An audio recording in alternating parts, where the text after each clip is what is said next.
You are a former president of Anheuser-Busch, so I know you have a lot to share. How on earth did that all happen? And take us back in time. The floor is yours. Yeah, no, Charlie, thank you so much for having me today. And you're absolutely right. I mean, this really was sort of the tipping point. And when Bud Light did the sponsorship with Dylan Mulvaney, I think that was a red pill moment for most of America when they said, we've just had enough of corporations getting involved in political issues. We saw when the NFL got involved with having half their players kneel and accepted it. We saw companies like Disney, who all of a sudden were promoting parental rights and Florida issues that were going on. And then when Bud Light, I mean, the most American of brands, the most American of beers, all of a sudden starts doing this controversial partnership with Dylan Mulvaney. This is really when people had enough. And this is when you actually saw customers left in droves. They lost millions of customers. The company lost billions of dollars of shareholder value. Their profits plunged by $2 billion as well. And this is when all of a sudden you actually saw more companies take a step back and look at some of the really controversial, divisive DEI and ESG policies that have been implemented across corporate America by sort of the Biden administration, by asset managers like BlackRock, State Street, Vanguard, by a bunch of consultants like McKinsey. And this is when all of a sudden corporations actually took a step back and said, maybe we don't need all this. Maybe this isn't good for business. Maybe we need to sort of reevaluate where we are as a company. And although the pendulum is starting to swing back, this is still very relevant. As you've seen, certain companies like McDonald's, like Walmart, and like Tractor Supply Company kind of step back, but other companies are really leaning in. Just this week, you have Costco, JP Morgan have doubled down on their DEI policies. And then now there's been a lawsuit that's been filed by a lot of DEI officers at companies that are trying to undo some of Trump's recent legislative agenda. So this is very much still a topic that is alive. And I think we're going to not be seeing the end of the DEI movement anytime soon. So it's just amazing to me. So I want to get into the details here of your book and your experience. But in April of 2023, if my timeline is correct, they decided to make Dylan Mulvaney one of the faces of Bud Light and kind of do this whole thing. And the stock price was at $65.52 cents a share. Now it's at $48.75 a share. You're a former president of Anheuser-Busch. Do you believe that this decision and the backlash has contributed in this nearly 20% decline in their stock over the last year and a half? Absolutely it has, Charlie. I mean, you've just seen that Bud Light, which was the biggest beer brand in America, had lost 30% of their sales, 30% of their customers. Other brands that they have, Budweiser, plunged as deeply, and then even took growth brands they have, Michelob Ultra and Busch Light. All of a sudden, those started plunging also. So it's had a huge effect on the stock price. At the same time, the broader stock market has been up almost 40%. So Bud Light down 20, 30%, broader stock market up 40%. So it's had a massive effect. And it's not just at Bud Light. Companies like Target, very similar. When Target 2 years ago got involved in Pride Month and they were having the tuck-friendly bathing suits, as you might recall, their stock is down double digits over that time period, where their biggest competitor, Walmart has taken a big step back. Walmart ditched their divisive DEI policies. They were more focused on the customer. Walmart's stock has doubled over that same time period. So I think it's very clear that you're starting to see this really diversion happen. Companies that are leading into controversial DEI, ESG agendas, they continue to shed customers, whereas ones that are kind of sticking up for their customers, just focused on providing great product and services, sticking to their mission, those businesses are going to thrive, especially I think in the coming years. And I think those businesses are going to add a ton of value to their share price. And then also I think they're going to add a lot of value to just our broader sort of American environment.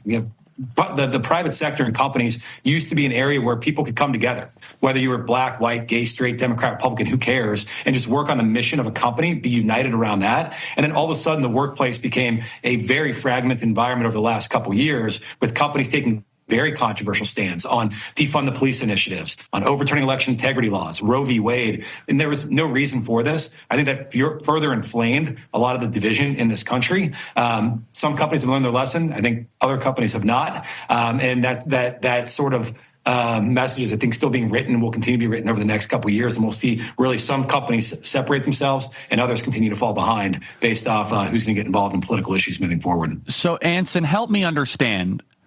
Tell us the internal story. How did this come to pass? How did we go from Clydesdales to trannies with beer? Yeah, there's a short story and the long story. So the short story is that the company really, they adopted really divisive ESG and DEI policies. Now, a lot of corporate America was doing this at the exact same time. They adopted these policies because a lot of people that own Anheuser-Busch tend to be these large asset managers like BlackRock, State Street, Vanguard, that get a lot of their money from progressive institutions like the state of California, state of New York, European sovereign wealth funds. And there was a big push by these organizations, especially when Trump was first elected, and pulled out of global organizations like the Paris Climate Accord, UN Human Rights Coalition, World Health Organization, that all of these large progressive institutions said, if now Trump and government is not going to solve these so-called existential crises of climate change, of systemic racism, of police brutality, then all of a sudden we need corporations to do this. And for large, mostly New York and East Coast based institutions like BlackRock, State Street, Vanguard that manage $20 trillion worth of capital, those were the ones that all of a sudden were the single largest shareholders in companies like Anheuser-Busch, Target, Disney. And they started telling these companies that we need you to start solving all these problems. And the companies really, unfortunately, didn't have much of an opportunity to push back because these companies, they vote for shareholder proposals every single year at companies. They put companies in ESG index funds, which is our funds that you invest money into, hoping that the companies are going to return capital. And they were threatened to be not put in these funds or to not have the support of these large asset managers that were using other people's money to foist these policies on them. And so, unfortunately, Anheuser-Busch was uniquely susceptible. The company was bought by a European company called InBev about 10 years ago. This European company allowed them to unfortunately switch the ideology away from sort of American values and just focus on the bottom line, focusing on shareholders, more towards this European model of being beholden to your stakeholders, being involved in programs like ESG and DEI. So the company all of a sudden switched their focus from Clydesdale's winning the Super Bowl ad meter award every single year here in the United States. Totally, the greatest ads there were, yes. Greatest.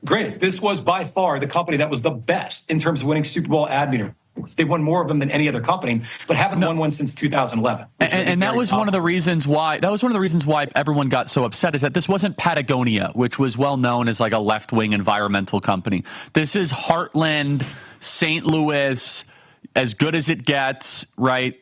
Beer drinking, just great totally. American Midwest. And all of a sudden, that's right. they too are kind of bending the knee. So were they just like trying to be trend followers? Did people inside the company warn them?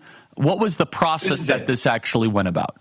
These guys were trend followers. They were not leaders. This used to be a company that was leaders in America, leaders in terms of setting culture, leaders about humor. And to your point, they had a clear mission historically that Bud Light was supposed to be easy to drink, easy to enjoy. It was the most popular beer in America because it was enjoyed by people across the political spectrum. Everybody loved Bud Light because it was about humor. It was about football. It was about bringing people together. It was authentic. It was not Ben & Jerry's. Ben & Jerry's is a brand that tells you that we use 100%. Ice cream to advance a socially progressive mission. So great. If you're eating Ben & Jerry's, it's free market, go eat it. You know that you're going to be supporting defund the police causes and giving land back to Native Americans and all kinds of things Ben & Jerry's does. But if you drank Bud Light, you were just about, this is using the VP of Bud Light at the marketing. It was kind of a fratty beer. That's what it was. And it was a fun beer. It was kind of the life of the party. And that's what they really lost when they started develop, when they tried to switch the company more from just one focus on its mission, easy to drink, easy to enjoy, to one that was about a more socially progressive beer. And that's where they really got caught, Charlie,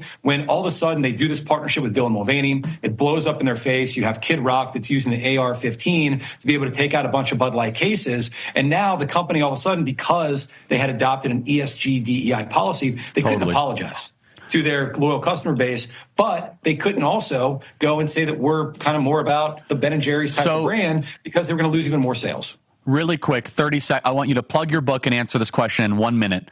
Tight stop. Do you think they've learned their lesson?